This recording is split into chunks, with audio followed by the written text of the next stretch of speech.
नमस्कार, हस्तरेखा Ashoka YouTube channel में आपका स्वागत है।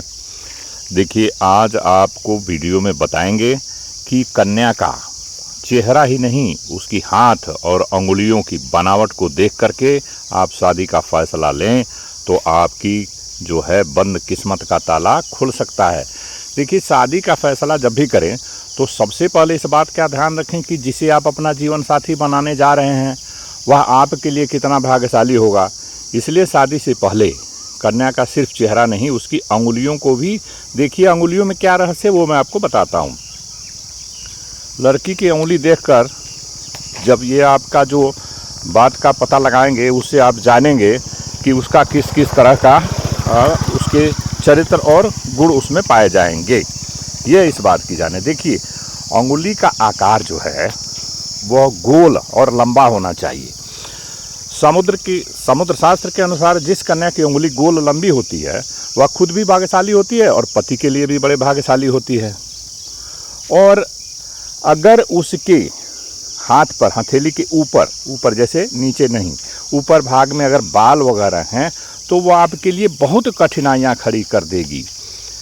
अगर जिस कन्या की उंगली छोटी है तो समझ लीजिए शादी के बाद आपके लिए बचत कर पाना बड़ा मुश्किल होगा, खर्चीली होगी। तीसरी बात, अगर वो सब अंगुलियां आपस में मिलाती है और अंगुलियों के बीच में अगर जगह बनती है, उसमें थोड़ा गैप होता है, तो ऐसी कन्या आपके लिए भाग्यशाली नहीं होगी। तो यह बात को आप समझ और परख लीजिए। और जैसा मैंने बताया कि अगर बाल है, रोआ जिसे कहते हैं बाल, उसके हथेली के ऊपरी भाग में, तो स्कंद पुराण में तो यहाँ तक भी इस बात को कहा गया है कि ऐसी कन्या को जीवन में बहुत सारी कठिनाइयों का सामना करना पड़ेगा। और आपके घर आने के बाद तो बहुत कुछ हो, जब उसका नुकसान होगा आपका, तो फिर आप कहेंगे, ओ, लोग कहते भी हैं, अरे जब से ये आई है तब से सब कुछ घर बर्बाद हो गया है। तो ये सब चीज़ देखते हैं। अंगुली के आगे का हिस्सा पतला होना चाहिए और सभी पोर जो हैं, जो डिवीजन ऑफ फिंगर्स हैं, 1 2 3, 3 पोर होते हैं दो रेखाओं के बीच में, जो अंगुलियों पर जो रेखाएं हैं मोटी मोटी, उनमें जो है उसके भाग को हम पोर कहते हैं पामिस्ट्री में। तो वो सारे पोर एक जैसे हों, बराबर हों, तब यह समझ लीजिए कि वो है आपके लिए अति भाग्यशाली।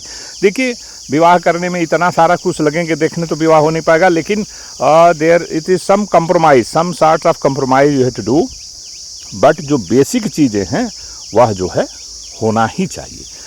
जिस कन्या की दोनों अंगुली मिलाने पर और उसमें बहुत सारा गैप हो, मतलब हर अंगुली के बीच में गैप हो, मध्यमा अंगुली और जो तर्जनी अंगुली है वहाँ, और जो आपकी सबसे बड़ी अंगुली है, रिंग फिंगर है, हल्का फल्का बीच में गैप हो, मतलब कहने का मतलब एंड, हथेली के शुरुआती भाग में वहाँ गैप हो तो ठीक है, और अंगुलियों के ऊपरी वाले पोर पर गैप हो तो वो बिल्कुल सही नहीं है। लेडीज़ का फिंगर जो है लंबा होना चाहिए, मांसल होना चाहिए, थोड़ी लालिमा लिए होना चाहिए, और हथेली का जो ऊपर वाला हिस्सा है उसमें बाल तो कतई नहीं होना चाहिए। तो यह जानकारी मैंने आपके साथ में शेयर किया और मुझे विश्वास है कि ये वीडियो आपको पसंद आया होगा। यदि ऐसा है तो आप इसको लाइक सब्सक्राइब कर दीजिएगा। अगले वीडियो में किसी और अन्य टॉपिक पर ज्ञान की बात लेकर आपके सामने उपस्थित होंगे। तब तक के लिए धन्यवाद।